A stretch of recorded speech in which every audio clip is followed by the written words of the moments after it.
aye. To the contrary, no. I think the ayes have it. The honourable member for Ryan. Mr Speaker, I seek leave to make a statement on indulgence. The member for Ryan has indulgence to speak. Thank you, Mr Speaker. How do you judge the contribution that you have made in this place? Not by numerical standards such as the number of speeches, or by the rank you attain, or indeed whether you table the world's largest petition or deliver the first speech in sign language, both of which I have done. Not by column inches, by the power you accrue, or by the power that you or your faction attains, or indeed the success of your political party. All of these things may be achieved, but real results can only be measured by their impact on people and on our nation, and may I say, are best judged by others. First, let me acknowledge the honour and responsibility the electors of Ryan granted me. From a national population of now more than 25 million, they elected me to be one of only 150 Australian citizens entrusted to serve in the House of Representatives. As the 31st female coalition member elected to the House of Representatives from Queensland, and only the 6th Queensland female coalition government minister since Federation, some 118 years ago, I feel an immense pride to have served my constituents and my nation. Almost 9 years ago, I stood in this place, although on the other side of the chamber, next to my friend and colleague, the member for Bennelong, as I do today, to deliver my maiden speech. My principles and beliefs have not changed since I first joined the Liberal Party as a junior member in 1968. I believe in the individual, and that by empowering the individual we will unlock the potential of our society. I believe in maximising individual rights and minimising government intervention in the marketplace. That is why I sought election in the first place, to serve the people of Ryan. With election comes enormous responsibility, a responsibility to make decisions in the best interests of all Australians and our nation. Sounds dramatic, doesn't it? And so it is.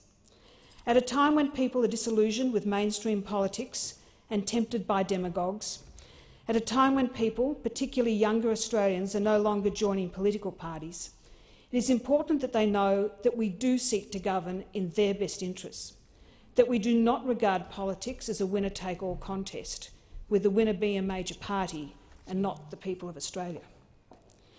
Mr Speaker, I came to this place from years of real experience, raising a family, building one of Queensland's largest event management companies, and then 10 years as a Brisbane City Councillor.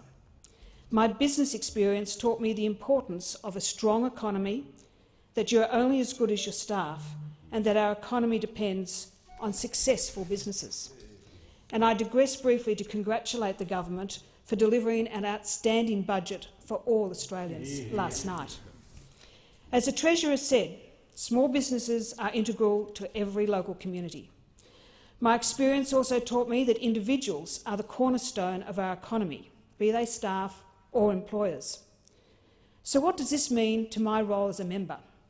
It means that I cannot be a mere delegate for my party. I must exercise my judgment in this place, in my party room and in my community. My time as a councillor on the Brisbane City Council reinforced the importance of people and communities when it comes to achieving outcomes. While I can lay claim to significant achievements, there is nothing quite as rewarding as helping an individual, a family or a community group. As I have said many times in this place, we are so fortunate in Ryan to benefit from the invaluable contribution of so many dedicated volunteers. Federal government is an unwieldy beast and frustratingly slow when it comes to getting things done. I reflect on the many cases where I and others alike have raised the need for change. Years later, we are still working our way through committees, reviews and consultants. We must do better. We must, as a parliament, recognise that delays in this place ultimately limit the ability of ordinary Australians to conduct their daily lives and achieve their aspirations. Mr Speaker, every day as a member for Ryan I have fought to deliver local projects, as well as funding for medical and other research at the University of Queensland. UQ has delivered world leaders in Professor Ian Fraser with his human papillomavirus vaccine, Mark Kendall and the nanopatch, and most recently Katie Schroeder and her research into a cure for Parkinson's disease, to name just a few. Indeed, the University of Queensland is in the top 10 of the world for commercialisation, the only university in Australia. There are a number of issues that have occupied my time in federal parliament. Of all portfolios, the area of disability services highlights our responsibility to help the most vulnerable in our community. I thank Malcolm Turnbull for his trust and confidence in appointing me as Assistant Minister for Social Services and Disability Services. The National Disability Insurance Scheme has the potential to deliver, but it is crucial that we get it right sooner rather than later. The reason the NDIS is needed is the very reason it is so difficult to deliver. Everyone is different and requires complex support services. Time-consuming and challenging, it is also a remarkable example of what a bipartisan approach can bring to our political disclosure. However, still a work in progress and a massive task with much to be done. The potential rewards are life-changing for Australia's most vulnerable, who are least able to support themselves. I'm disappointed that I did not get to finish the job, but I appreciated the opportunity to meet so many amazing people with challenges in their lives far greater than I ever hoped to face, and it does put things into perspective at times. Mr Speaker, in my first speech I spoke about defence. I did so from a background of my great-grandfather, Sir George Pearce, Australia's longest-serving Defence Minister, my late father, Alan Rigetti, a World War II fighter pilot and prisoner of war in Stalag 3, and my son, a serving soldier. I thank former Senator, the late Russell Trude, for his advice and encouragement to participate in the Australian Defence Force's parliamentary program. As a result, I've been privileged to join the dedicated servicemen and women of our ADF every year on a variety of activities and exercises, from Talisman Sabre to Pitch Black to high-altitude training on Black Hawks in PNG, to RIMPAC in the middle of the Pacific Ocean, and most recently with the 1st Signals Regiment at Gallipoli Barracks. My visit to Afghanistan was both confronting and rewarding. It provided me with a first-hand insight into the numerous challenges facing our troops. These observations, whether in peace or war, could never be achieved with even the most detailed briefings or white papers, and I strongly recommend the ADF parliamentary program to all my colleagues. In an increasingly challenging region, where international law is sometimes ignored, the importance of our Defence Force cannot be underestimated. Mr Speaker, as I have said before, we must not take our Pacific neighbours for granted. We must work with them to strengthen our region. As Minister for Foreign Affairs, the member for Curtin bolstered ties and directed our aid to focus on support for the empowerment of women and girls, health and education. And I congratulate the Prime Minister and Senator Payne on the announcement of the $2 billion Australian Infrastructure Financing Facility for the Pacific. But we cannot rest. There is still so much more needed, and we must work smarter. There are, for example, outstanding NGOs such as the remarkable YWAM and the Community Rangers program organised by the wife of the member for Leichhardt. Other NGOs should take a leaf out of their books. Practical, hands-on services where they are most needed. I'm often torn when I hear and see the inconsistency of approaches in the Pacific by some well-meaning NGOs. This is not to say that their intentions are flawed, but we could achieve so much more by everyone working together. Australia's role in the Pacific has long been a beacon, a friend, a neighbour who can be called upon at any time. The clear message to our Pacific neighbours is, we have your back.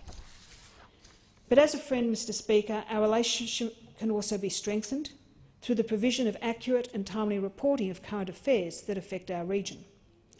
This in turn leads me to call for the reinstatement of the DFAT Australia Network contract for the ABC's Asia-Pacific broadcasting services. The ABC has a charter obligation to provide international services. This is best achieved by having in-situ correspondents in our region to report and engage directly. Sean Dorney was a quintessential ABC correspondent who worked for decades to inform Australians. Whilst Brexit and President Trump have dominated our headlines every morning for more than a year, Australians are genuinely interested in our near neighbours. It is of the utmost importance that honest reporting and news services are afforded to the people of the Pacific. We need to replicate Sean's inspiring independent journalism. Mr Speaker, as part of the Asia-Pacific family, we are always ready to support our neighbours through the tough times. But we also need to speak up when our friends do the wrong thing. We cannot continue to ignore the human rights abuses in West Papua. Indeed, what history will regard as genocide, on our very doorstep. As President Obama said so well when he addressed our joint parliamentary session in this chamber, and I quote his words, "As two global partners, we stand up for the security and dignity of people around the world. We stand for an international order in which the rights and responsibilities of all nations and people are upheld. Every nation will chart its own course, yet it is also true that certain rights are universal. As two great democracies, we speak up for these freedoms when they are threatened. We partner with emerging democracies like Indonesia to help strengthen the institutions upon which good governance depends. This is the future we seek in the Asia-Pacific: security, prosperity and dignity for all." Mr Speaker, as with our politics, our nation is built on a remarkable history. History not always well recorded. In 2010, the great promoter of the Dig Tree, Dr Denver Beanland of the Royal Historical Society of Queensland, encouraged me to take an interest in the National Archives. I've been honoured to represent the Coalition on their Advisory Council for the last 8 years and have served with some remarkable colleagues from all over Australia who are committed to preserving the history and records of our country. Whilst we trust and rely on the National Archives to store the memory of our nation, we must support and fund them in the new digital age. The digitisation of World War II records is in great demand, but it doesn't happen by magic, and there are many other records urgently requiring restoration before we lose them forever. The National Archives, a foundation institution, must be supported. Mr Speaker, clearly I'm disappointed to be leaving in this way. Contrary to misleading stories at the time, there was no deal. Impatient ambition, treachery and lies are now, more than ever, part of our political fabric. And for the only response to be, "Oh, come on, that's politics," is actually very sad. It is also sad, Mr Speaker, that increasingly we are seeing candidates and elected members whose primary focus is not a desire to serve their communities, but to serve themselves. Personal ambition seems to be replacing an ambition for our nation. As Jimi Hendrix, of all people, said, "We won't start to do better until we turn the love of power into the power of love." We need members who understand what it is to start and run a business. Representatives like the member for Forrest and the member for Hinkler, who know what it is to put their livelihoods on the line. As the Treasurer said last night, like so many small business owners, they know what it is to start early and finish late. People who manage the front desk and the back office. People who pay their workers first and their wages last. We need members who understand small business owners whose families also go without. And the Coalition last night delivered for these people in the budget. Mr Speaker, we need members who understand that every new piece of legislation invariably introduces yet more regulation and red tape that strangles and chokes enterprise and entrepreneurship. Good government is not about politicians, it is about the people we represent. When government fails, the most vulnerable in our society suffer.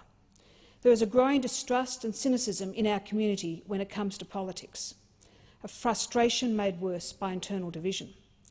There is a yearning for the clarity and unity of John Howard's broad church. In this place, we should not be constrained by short-term political necessity.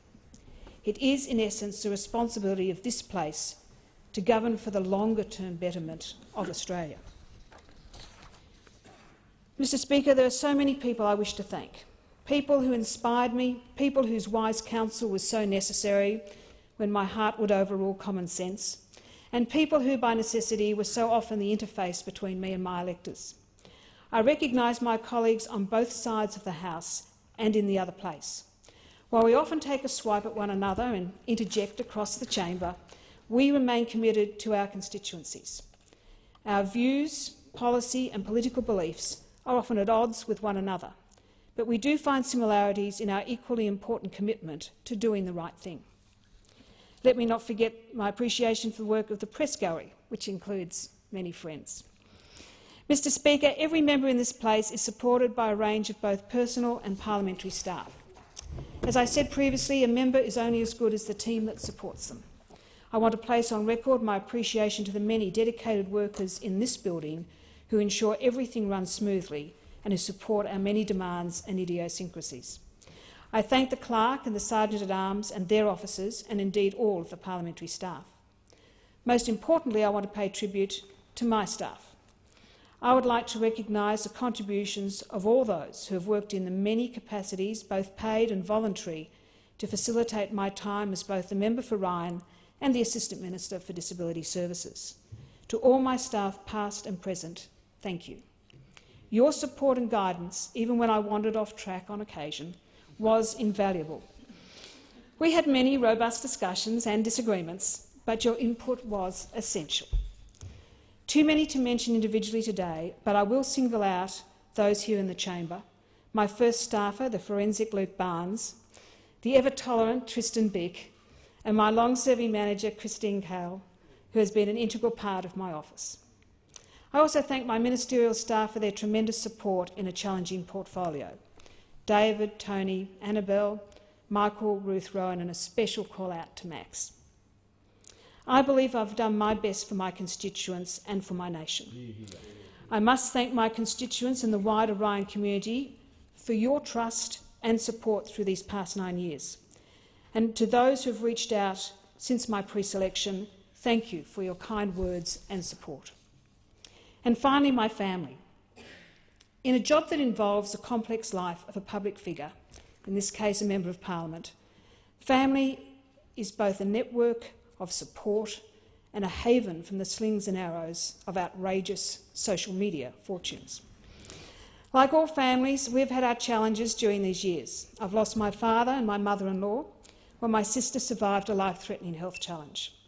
On the upside, I've gained a wonderful daughter-in-law and 2 fabulous grandchildren. And in keeping with the idiom of "if you want a friend in politics," 2 fur family members of the Kelpie variety, Rocky and Nissa. Ian, Mum, Caitlin, George and Ebony, Katie and Peter. Thank you for your unconditional love and for the backup. Sarah and William. Nonna hopes that you will continue to believe that your Parliament House is a very special place, and that one day you might carry on the tradition of service gifted to you by 5 generations of your family, beginning with the very first Parliament of our nation.